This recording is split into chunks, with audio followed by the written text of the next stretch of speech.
जंग यरमूक, एक ऐसी लड़ाई जिसने मशरक़ वस्ता का नक्शा ही बदल दिया। नाज़रीन कराम, आइए आज हम वक्त के पहिए को पीछे घुमाते हैं और 7वीं सदी ईस्वी के उस दौर में पहुंचते हैं जब इस्लामी तारीख का एक ऐसा बाब रकम हुआ जिसने ना सिर्फ अरब बल्कि पूरे मशरक़ वस्ता की तकदीर बदल दी।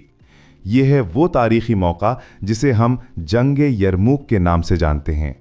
एक ऐसी जंग जिसमें तादाद कम थी मगर हौसला बुलंद, ईमान पुख्ता और क़यादत बेमिसाल थी।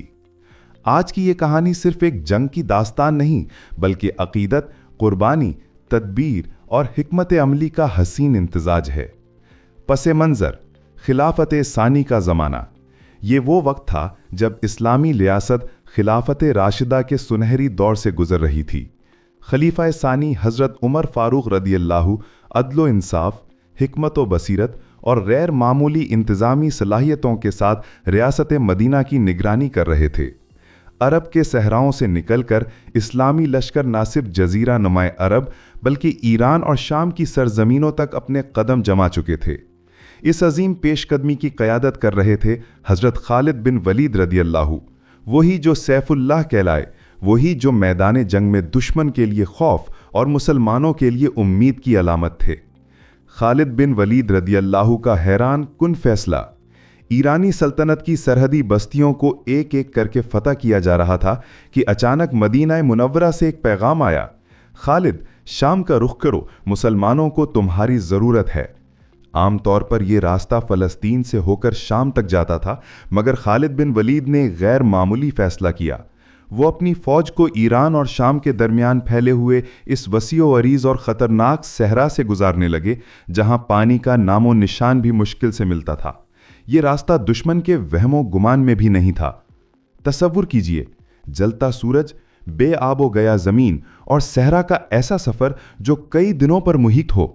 मगर ये लोग महज जंगजू नहीं थे, ये ईमान से लबरेज वो सिपाही थे जिन्होंने ऊंट ज़बा करके उनका गोश्त और उनके कोहानों में जमा पानी पिया ताकि प्यास बुझाकर शाम पहुंच सकें। ये कुर्बानी और सब्र उस अज़म की झलक थी जो आगे जाकर जंग यरमूक में नजर आया। बाज़ंतीनी सल्तनत की गफलत। इस वक्त बाज़ंतीनी सल्तनत और ईरानी सल्तनत के दरमियान एक आर्जी सुलह थी। बाज़ंतीनी हुक्मरानों को इस तरफ से हमले की कोई तवक्को न थी, इसलिए सरहदें तकरीबन खुली थीं।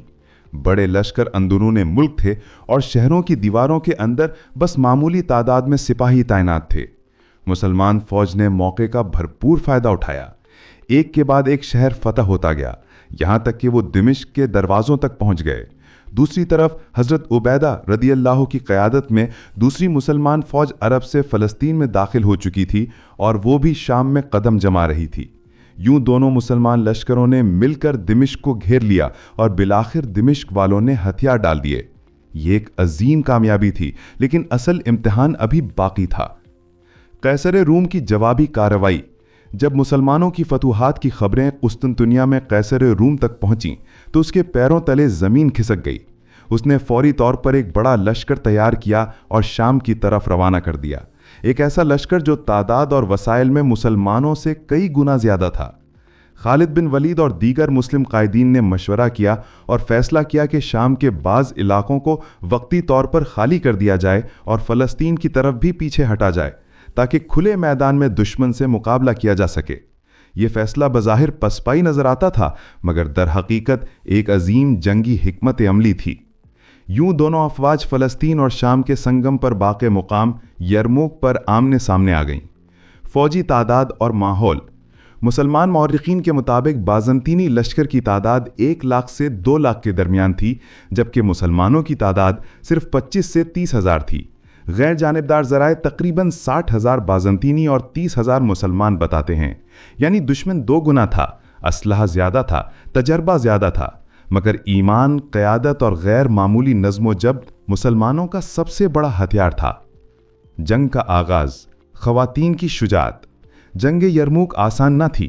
दुश्मन के शदीद दबाव के बायस कई मुकामात पर मुसलमान सफ़ें हिलने लगीं। ऐसे में ख़वातीन ने भी मैदान जंग में गैर मामूली किरदार अदा किया। बाज़ ने अपने खैमों से निकलकर ज़ख्मियों की मरहम पट्टी की और बाज़ ने सिपाहियों को ललकार कर हौसले बुलंद किए। یہ منظر اسلامی تاریخ کے سنہری ابواب میں رقم ہے کہ جب ضرورت پڑی تو خواتین تک میدان جنگ میں اتر آئیں اور مردوں کے شانہ بشانہ کھڑی ہو گئیں۔ حضرت خالد بن ولید کی حکمت عملی۔ حضرت خالد بن ولید نے دشمن کے مقابلے کے لیے حیران کن حکمت عملی اختیار کی۔ انہوں نے مسلمان لشکر کو مختلف حصوں میں تقسیم کیا، گھڑ سواروں کو اس طرح ترتیب دیا کہ ہر وقت ایک تازہ دم دستہ حملہ آور ہو سکے۔ دشمن کو دھوکہ دینے کے لیے کبھی پیچھے ہٹتے اور پھر یکدم بھرپور حملہ کر دیتے۔ یہ مسلسل دباؤ اور تیز رفتار حملے بازنطینی فوج کے لیے ناقابل برداشت تھے۔ ان کے بڑے بڑے جرنیل میدان جنگ میں مارے گئے یا پیچھے ہٹنے پر مجبور ہو گئے۔ ایمان اور عزم کی فتح۔ یہ جنگ کئی دنوں پر محیط تھی، کبھی دشمن غالب آتا، کبھی مسلمان، مگر بالآخر خدا کی مدد اور مسلمانوں کے صبر و استقلال نے رنگ دکھایا۔ بازنطینی فوج کا بڑا حصہ یا تو مارا گیا یا بھاگ نکلا۔ شام اور فلسطین کے دروازے مسلمانوں کے لیے ہمیشہ کے لیے کھل گئے۔ یہ وہ لمحہ تھا جب دنیا نے دیکھا کہ تعداد نہیں بلکہ قیادت، نظم و ضبط اور مقصد کی سچائی فیصلہ کن ہوتی ہے۔ جنگ یرموک کی اہمیت۔ جنگ یرموک 7ویں صدی کی سب سے اہم جنگ قرار دی جاتی ہے کیونکہ اس نے مشرق وسطی کی تاریخ کا دھارا ہی بدل دیا۔ اس جنگ کے نتیجے میں شام اور فلسطین مسلمان ریاست کے حصے بنے، بازنطینی سلطنت کا زوال شروع ہوا اور اسلامی فتوحات کا دروازہ یورپ کے قریب تر کھل گیا۔ یہ صرف ایک عسکری کامیابی نہیں تھی بلکہ ایک تہذیبی اور سیاسی انقلاب کا بھی آغاز تھا جس نے آنے والی کئی صدیوں تک اس خطے کی تقدیر بدل دی۔ ناظرین کرام، جنگ یرموک ہمیں یہ سبق دیتی ہے کہ ایمان، قربانی اور بہترین قیادت کے ساتھ کسی بھی بڑے سے بڑے چیلنج پر قابو پایا جا سکتا ہے۔ یہ جنگ آج بھی ہمارے لیے عزم و حوصلے کا استعارہ ہے۔ جب بھی تاریخ اسلام کے روشن ابواب پلٹیں تو حضرت عمر فاروق رضی اللہ کی بصیرت، حضرت خالد بن ولید کی حکمت عملی، مسلمانوں کی جرت اور خواتین کی غیر معمولی شرکت کو یاد رکھیے۔ یہی وہ عناصر تھے جنہوں نے مسلمانوں کو کم وسائل کے باوجود عظیم کامیابی دلائی۔